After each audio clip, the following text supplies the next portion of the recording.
Good day everyone, especially to our teacher, Sir Arnold Enoch. Today we will discuss the sounds and light signals under Coleridge Annex 3. To present the topic, I would like to call on Cadet Hinita Gilwin Kyle for his report. Today, our group has the privilege of diving into a critical aspect of our maritime safety: sound and light signals, especially focusing on the technical specification and regulation governed by Coleridge Annex 3. Now, before we get into the technicalities, let us look at the bigger picture. When we are at sea, we don't have any luxury or of standard traffic lights or lanes. Condition can change in an instant. Whether a vessel is navigating through a dense blanket of fog, heavy rain, or the pitch black darkness of night navigation. So, clear communication becomes our absolute lifeline. That is exactly where these sound and light signals come into play. They are not just random whistles, bells, gongs, or flashing lights. They are universal, highly regulated language used by vessels worldwide to communicate intention and signal warnings, and ultimately prevent catastrophic collision. So, understanding the precise technical details found in Annex 3, such as the frequency of whistles, the intensity of lights, and the proper range of audibility, is not just something we memorize to pass an exam. It's a fundamental requirement for the absolute safety of the ship, the cargo, and the most important is the lives of the crew at sea. Let's proceed to reporter number 2. So, I am Jefferson De La Cruz, the reporter of Sound Signals. And ang sound signals daw ay ginagawa gamit ng whistle o horn. So, importante ito dahil tinutulungan ito ang mga barko na maintindihan ang galaw ng isa't isa at maiwasan ang aksidente sa dagat. So, may dalawang main types ng sound signals. So, una, short blast na tumatagal about 1 seconds at pangalawa, prolong blast na tumatagal din mga 4 to 6 seconds. So, here are some examples. So, one short blast means I am altering course to starboard.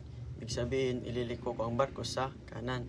So, pangalawa, two short blast mean I am altering course to port.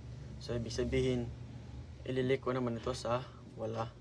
So, three port blast mean I am operating astern propulsion o umaatras ang barko. And ang mga sound signals na ito ay mahalaga para sa communication at safety ng mga vessels habang nagna-navigate sa dagat. My name is Archibald C. Cabrera, Section G2N. My topic is signals and restricted visibility. Kapag maulap, mahamog o mahina ang paningin sa dagat, gumagamit ang mga barko ng mga sinyas na tunog upang malaman ng isa't isa ang kanilang lokasyon at kalagayan. Ito ay mahalaga dahil hindi sila makakita ng malinaw. Kaya ang tunog ang nagsisilbing babala upang maiwasan ang pagbabanggaan. Ang mga sinyas na ito ay sinusunod ayon sa mga pandaigdigang alituntunin sa paglalayag. Barkong umaandar gamit ang makina. Magpapatunog ng isang mahabang huni bawat 2 minuto. Ipinapahiwatig nito ang barko ay gumagalaw at nasa normal na kalagayan. Barkong nawala ng kontrol o may limitadong kakayahang gumalaw, magpapatunog ng isang mahabang huni at 2 maikling huni bawat 2 minuto. Ipinapahiwatig nito na may problema ang barko, hindi ito makagalaw ng maayos o may ginagawa itong kawain na naglilimita sa pagkilos nito, kaya kailangang umiwas ang ibang barko. Since visual navigation and lights are ineffective in low visibility, sound signals act as a voice for the ship to let other vessels know your ship's type, status, and position, so everyone can adjust speed or course to avoid accidents. This is my report about light signals. Light signals are a critical communication tool used to sea, especially during night operations or in conditions or low visibility such as fog, heavy rain, or rough weather. When visual range is reduced, sound signals alone are enough. That's where light signals come in to ensure vessels can still communicate intentions clearly and avoid collisions. The key principle here is that flashing light signals can mean the same thing as sound signals. This standardization is vital because it allows ships from different countries and crews speaking different languages to understand each other through a universal system. Let me give you two direct examples from standard maritime practice. First, a signal flash or lights means the vessel is altering course to starboard, which is to the right. If you see one flash from another vessel on your port side, you know they intended to turn away from you to the right.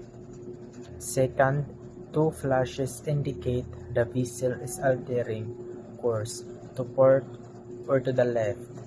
Seeing two flashes tells you the vessel is turning away to its left, so you can adjust your own course accordingly. This helps other ships identify what kind of vessel they're dealing with and predict its movement even before any flashing signals are given. Good day, my topic is light signals. Sound and light signals are important in marine navigation because they help ships communicate and avoid accidents, especially during bad weather or at night. Mahalaga ang sound at light signal sa paglalayag ng isang barko dahil ito ang tumutulong sa komunikasyon ng mga barko at pag-iwas sa aksidente, lalo na kapag gabi o masama ang panahon. These signals guide vessels safely, warn nervous ships of danger, and helps seafarers understand and action of other vessels. Ginagabayan ang isang barko na pandagat upang maging ligtas ang paglalayag at nagbibigay babala sa ibang barko tungkol sa panganib sa mga sakuna. Like for example, gumagamit ang isang barko ng fog horn sound signals kapag makapal ang hamog upang ipaalam sa ibang barko ang kanilang presensya at maiwasan ang banggaan nito. And that's all.